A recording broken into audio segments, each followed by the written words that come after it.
Good morning. Today we are going to discuss on specular reflection. Last lecture में हमने diffuse reflection ambient light पढ़ा था illumination model में, और हमने ये भी देखा था कि इल्यूमिनेशन मॉडल को हम लाइटिंग मॉडल कहते हैं, शेडिंग मॉडल भी कहते हैं, और इल्यूमिनेशन मॉडल को हम लाइट की इंटेंसिटी कैलकुलेट करने के लिए यूज़ करते हैं। आज हम पढ़ेंगे स्पेकुलर रिफ्लेक्शन। तो स्पेकुलर रिफ्लेक्शन के बारे में हम पहले पढ़ चुके थे वैसे, कि स्पेकुलर रिफ्लेक्शन बेसिकली हम क्यों यूज़ करते हैं, to create highlights on the spot. तो आप देख सकते हैं ये स्पेकुलर रिफ्लेक्शन का एक डायग्राम है। ये स्पेकुलर रिफ्लेक्शन में हम देख सकते हैं कि जो डल सरफेस में है स्पेकुलर रिफ्लेक्शन कम होता है, स्मॉल हो जाता है, और शाइनी सरफेस के लिए स्पेकुलर रिफ्लेक्शन लार्ज होता है। तो आप देख सकते हैं कैसे हम स्पेकुलर रिफ्लेक्शन को एक फार्मूले के थ्रू पढ़ेंगे जो फॉन्ग ने दिया था। अभी मैं आपको बताऊंगा, ये इधर देख सकते हैं आप, एक फार्मूला है, डायरेक्टली मैं स्पेकुलर रिफ्लेक्शन का आपको बता रहा हूँ। After specular reflection intensity of light क्या होगी, KS। जैसे हमने वहाँ देखा डिफ्यूज रिफ्लेक्शन कोफिशिएंट यहाँ पर आएगा, स्पेकुलर रिफ्लेक्शन कोफिशिएंट, यहाँ इंटेंसिटी ऑफ लाइट, यहाँ पर IL भी यूज़ कर सकते हैं, और IP, P की जगह L भी ले सकते हैं। कई जगहों पे P ले रखा है, कई जगह पे L, हमने L लिया था तो आप L ले सकते हैं, इंटेंसिटी ऑफ लाइट। और ये cos फाई है, जैसे वहाँ पे हमने cos थीटा लिया था, यहाँ पे cos फाई लेंगे।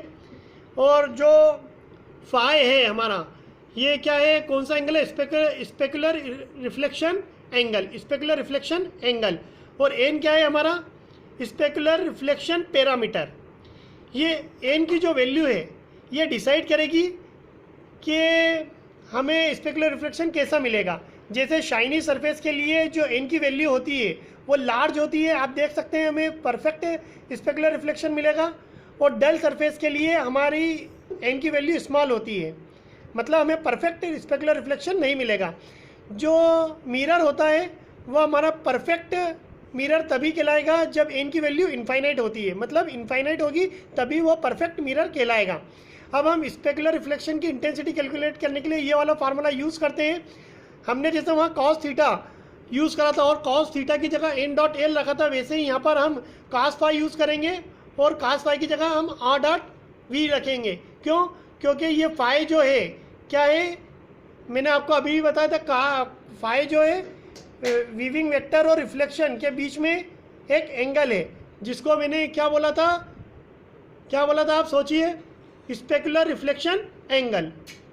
तो ये मैंने फॉर्म के अकॉर्डिंग आपको स्पेकुलर रिफ्लेक्शन के बारे में बताया। अब जो अभी तक हमने पढ़ा था, अगर मैं उस तीनों को कंपैरिजन करूं तो आप देख सकते हैं यहाँ से यहाँ पर सबसे पहले हमने एम्बिएंट लाइट के लिए रिफ्लेक्शन पढ़ा था इल्यूमिनेशन मॉडल में। उसके लिए ये वाला फार्मूला हमने ड्राइव करा था, KIA।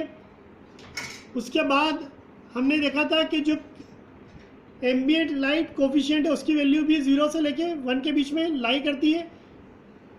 सिमिलरली हमने डिफ्यूज रिफ्लेक्शन पढ़ा था, उसके लिए हमने ये इक्वेशन निकाली थी, आप देख सकते हैं, KD/IL और cos थीटा, KD/IL और n.L। इसमें डिफ्यूज रिफ्लेक्शन कोफिशिएंट हमने देखा था KD, जिसकी मैं 0 और 1 के बीच में लाई करी थी, जिसकी वैल्यू 0 और 1 के बीच में लाई करी थी। और जो थीटा एंगल था 0 से 90 डिग्री होता है। तो 0 पे हमें इंटेंसिटी हाई मिली थी और 90 पे हमें लो मिली थी। अब हमने स्पेकुलर रिफ्लेक्शन अब ये देखा है, स्पेकुलर रिफ्लेक्शन में हमने देखा है कि ये वाली इक्वेशन का यूज़ करते हैं।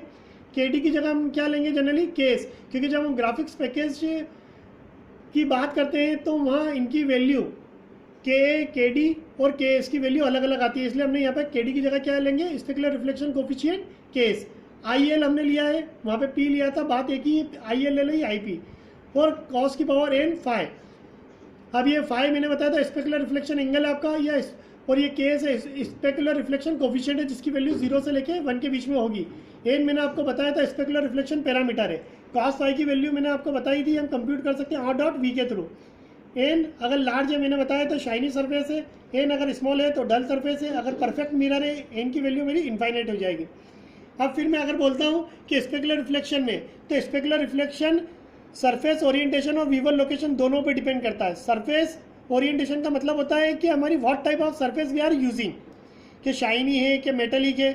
तो हम जनरली स्पेकुलर रिफ्लेक्शन में कौन सी सरफेस लेते हैं, जैसे metal surface, mirror, shiny plastic, gold and silver coated surface, और ये विवल लोकेशन के ऊपर भी डिपेंड करता है। अब वहीं अगर हम डिफ्यूज रिफ्लेक्शन की बात करते हैं तो डिफ्यूज रिफ्लेक्शन डिपेंडेंट होता है सरफेस ओरिएंटेशन, मतलब what type of surface we are using. तो डल सरफेस हम जनरली यहाँ देखते हैं, और जो डिफ्यूज रिफ्लेक्शन है वो इंडिपेंडेंट होता है किससे, वीवर लोकेशन से। अब हम देख सकते हैं ये किससे इंडिपेंडेंट होता है, वीवर लोकेशन से। किससे इंडिपेंडेंट होता है ये, वीवर लोकेशन से। तो हमने यहाँ देखा था। फिर उसके बाद हम बात करते हैं किसकी, एम्बिएंट रिफ्लेक्शन की। तो हमने एम्बिएंट रिफ्लेक्शन में देखा था एंगल तो कोई बन ही नहीं रहा है, क्योंकि नियर बाय ऑब्जेक्ट की वजह से हमें ऑब्जेक्ट क्या हो रहा था, इल्यूमिनेट हो रहा था, दिखाई दे रहा था। तो ये जो एम्बिएंट रिफ्लेक्शन होता है सरफेस ओरिएंटेशन और वीवर लोकेशन दोनों से ही इंडिपेंडेंट होता है, मतलब टाइप ऑफ सरफेस के ऊपर भी डिपेंड नहीं करता ये, और वीवर की लोकेशन के ऊपर भी डिपेंड नहीं करता है। अब ये तो हमने देख ही लिया है। इसके बाद मैं आपको थोड़ा सा और इसको इलाबोरेट करके इन तीनों का अगर समराइज करूं, तो हमने देखा था यहाँ पर कि after diffuse reflection intensity of light, total intensity of light हमारी क्या आई थी, IMB diffuse reflection, IL diffuse reflection. मतलब ये जो इंटेंसिटी थी मैंने बताया था, ये total intensity of light after ambient and diffuse reflection, और ये थी हमारी इंटेंसिटी ऑफ लाइट या intensity of ambient light after diffuse reflection, और ये intensity of light after diffuse reflection. तो हमने ये देखा था पिछले लेक्चर में, इन दोनों को मतलब एम्बिएंट रिफ्लेक्शन और डिफ्यूज रिफ्लेक्शन को हमने कंबाइन करके इंटेंसिटी निकाली थी, टोटल इंटेंसिटी निकाली थी आफ्टर डिफ्यूज रिफ्लेक्शन।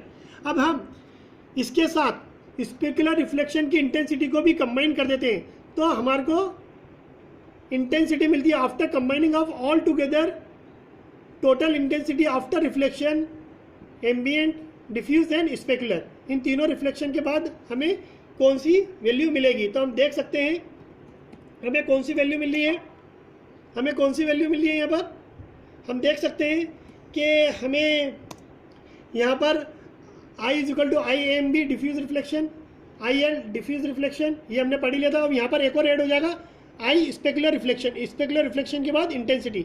इन तीनों की वैल्यू हमने यहाँ पुट करी, तो KIA IL डिफ की वैल्यू मैंने पुट करी है KD IL cos theta, I spec की वैल्यू पुट करी है मैंने KS IL cos की पावर n फाई, और मैं इसको ऐसे भी लिख सकता हूँ, cos थीटा की जगह n डॉट l रख दूंगा, cos फाई की जगह r डॉट v रख दूंगा।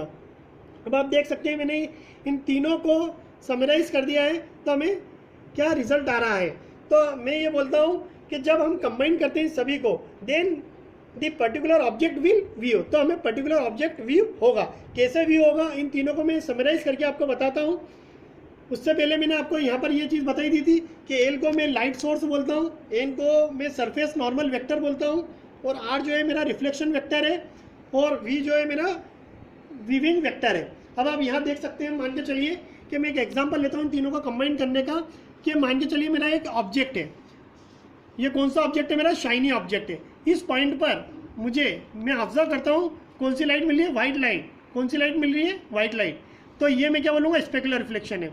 लेकिन इस पर्टिकुलर ऑब्जेक्ट की ही अगर मैं बात करूँ, तो इस लोकेशन पर, तो whatever light we observe that is diffuse and scattered, मतलब जो स्केटर्ड लाइट मिल रही है यहाँ पर, तो यहाँ पर क्या हो जाएगा हमारा, फिर सेम ऑब्जेक्ट के लिए डिफ्यूज रिफ्लेक्शन। इसके बैकग्राउंड में अगर हम ऑब्जर्व करते हैं हमें डल कलर मिल रहा है, तो हम क्या बोलेंगे इसको, एम्बिएंट रिफ्लेक्शन। मतलब सेम ऑब्जेक्ट को अगर मैं देखूं, तो यहाँ पर अगर मुझे वाइट पॉइंट मिल रहा है, मतलब शाइनी सरफेस पर मुझे अगर यहाँ वाइट पॉइंट मिल रहा है, मतलब स्पेकुलर है, यहाँ स्केटर्ड लाइट मिल रही है, मतलब यहाँ डिफ्यूज रिफ्लेक्शन हो रहा है। यहाँ बैकग्राउंड में अगर मुझे डल कलर मिल रहा है, मतलब एम्बिएंट रिफ्लेक्शन हो रहा है। तो मैंने आज के इस पूरे लेक्चर को बहुत ही शॉर्ट में समराइज करा है। उसके बाद भी अगर आपको कोई डाउट आता है, यू कैन आस्क मी। इसके बाद हम पढ़ेंगे surface rendering algorithm. Surface rendering algorithm हम क्यों पढ़ते हैं मैं उसमें बताऊंगा, और क्या होती हैं ये मैं बताऊंगा। Thank you.